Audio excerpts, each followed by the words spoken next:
Жогорку кеңештин имаратынын жанында жайгашкан өткөрмө кеңседе парламенттин жана президенттик аппараттын эки коомдук кабылдамасы иштейт. Бул жерге күнүгө эле 20-30дай адам топтолуп өз көйгөйлөрүн арыз түрүндө көрсөтүшүп, кат менен кайрылуу жасап келишет.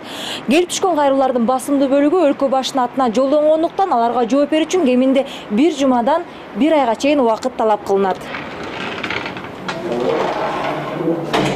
Калайбүбү Байсалова президенттен жардам сурап келгендердин бири. Кезек күтүп турган 3 баланын энеси турак жай маселесине байланыштуу арызданып келген. Айтымында 6 жыл мурда өрттөнүп кеткен үйүнүн жанына чакан там салышкан. Бирок жылуулук системасына кошулуу кыйынчылык жаратып, Бишкектин тургуну кышкы суукта балдары, неберелери үшүп жатканын билдирди. Бир мекемеден экинчи мекемеге чуркап, үйүнө жылуулук киргизүү үчүн документин бүтүрө албай жүргөн Калайбүбү апа убактылуу болсо да жылуулук системасына кошулууга жардам көрсөтүлсө дейт. 8 киши жашайбыз да баары. Кейін тиги документтерди оформить етиш керек дейм. Пристройкандағы жанагы ПЗУ деген бар экен, ошолордун баарысын жасаганга ошого аябай тоскоолдук болуп атат да, себеби биз ошол жерде ТСЖ мындай жалпы үйдүн баарысын жасаш керек, чыгып чуркап эле жүрөбүз. Канча жыл болду аягына чыга албайбыз да.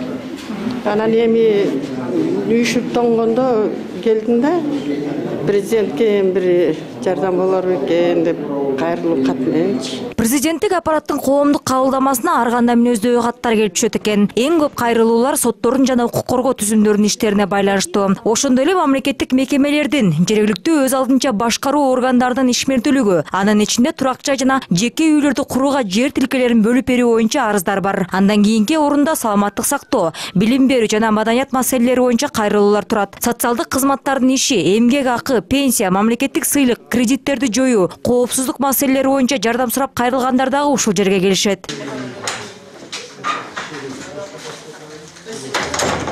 70 жаштагы Людмила Дорофеева укуктук жактан жардам сурап келген. Айтымында ушул жылдын май айында анын 34 жаштагы кызы Шотландияга кетип турмушка чыккан. Бирок аны Кыргызстанга кайтаргысы келген карыя нике агенттиктери кызын алдап чет өлкөгө чыгарып кулчулукта кармап жүрүшөт деп ойлойт. Андыктан президенттин кийлигишүүсү менен кызы Интерпол аркылуу издөөгө алынып, бул боюнча кылмыш иши козголуш керек деп эсептейт. Некоторые дети не слушаются родителей. Кээ бир балдар ата-энелерин угушпайт. Менин кызымды да нике агенттиктери алдап, жасалма нике менен чет өлкөгө алдап чыгарып кетишкен. Ал четте кулчулукта кармалып жүрөт деп ойлойм. Анткени май айынан бери 7 жолу мага телефон чалып, баары жакшы деп айтып турду. Бирок андан кийин дайыны жок. Ошондуктан мен президенттен жардам сурап келдим эле. Буга чейин Тышкы иштер министрлигине да кат жөнөткөм. Башкы прокуратура болсо кылмыш ишин козгобой жатат. Акыркы 10 айдын ичинде эле президенттин аппаратына келип түшкөн кайрылуулардын саны 14 миңге жетиптир. Анын ичинен 5574 арыз мамлекет башчысынын көзөмөлүнө алынса, 5112 адамдын өтүнүчү өз мөөнөтүндө аткарылган. Ал эми 662 кайрылуу боюнча жардам берүүгө аракеттер жүрүп жатат. Бирок бардык эле жарандар арыздарын коомдук кабылдамага келип тапшырбастан, ишеним телефондор аркылуу, жазуу түрүндө же электрондук почта аркылуу да жибере алышат. Президенттик аппараттын жарандардын кайрылуулары менен иштөө боюнча бөлүмүнүн башчысы Саякбай Субановдун айтымында, былтыркыга салыштырмалуу мамлекет башчысына келип түшкөн кайрылуулардын саны бир топ көбөйдү. Учурда арызды кабыл алуу үчүн бир бөлүмдө 3 адам иштейт.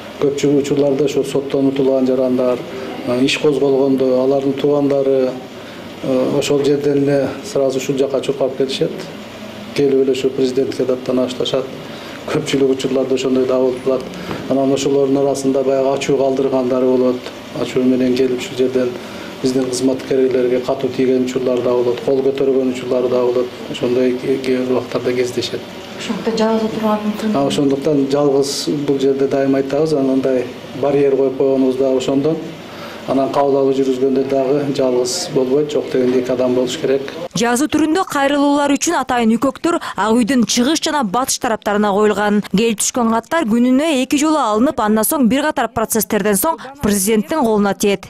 Ушул жерге жарандарыбыз өзүнүн кайрылуулары президентке багытталган, даректелген. Же болбосо президенттин аппаратына, анын аппаратынын жетекчилигине, түзүмдүк бөлүмдөрүнө даректелген кайрылууларын ушул жерден таштаса болот.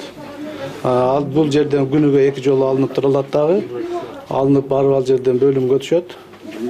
Бөлүм ал жерден карап чыгып, маселелерин тийиштүүлүгүнө жараша президенттин аппаратынын түзүмдүк бөлүмдөрүнүн кароосуна жөнөтөт. Эксперттер ар бир кайрылууну талдап чыгышат, карап, ошол маселенин тиешелүүлүгүнө жараша президенттин аппаратынын түзүмдүк бөлүмдөрүнүн кароосуна жөнөтүшөт. Анан алардын аткаруусун көзөмөлгө алып турат. Президентке кайрылгысы келгендер үчүн Ош шаарында да коомдук кабылдама иштейт. Соңку 10 айда ал жерге 300гө жакын кайрылуу келип түшкөн. Эң көп арыздангандар Түштүк Борбордун жашоочулары. Мамлекет башчыга кат менен кайрылгандар боюнча кийинки орунда Ош, Жалал Абад анан Баткен областы турат. Нурзада Сыдыкбекова, Алтынбек Каныбек уулу, НТС.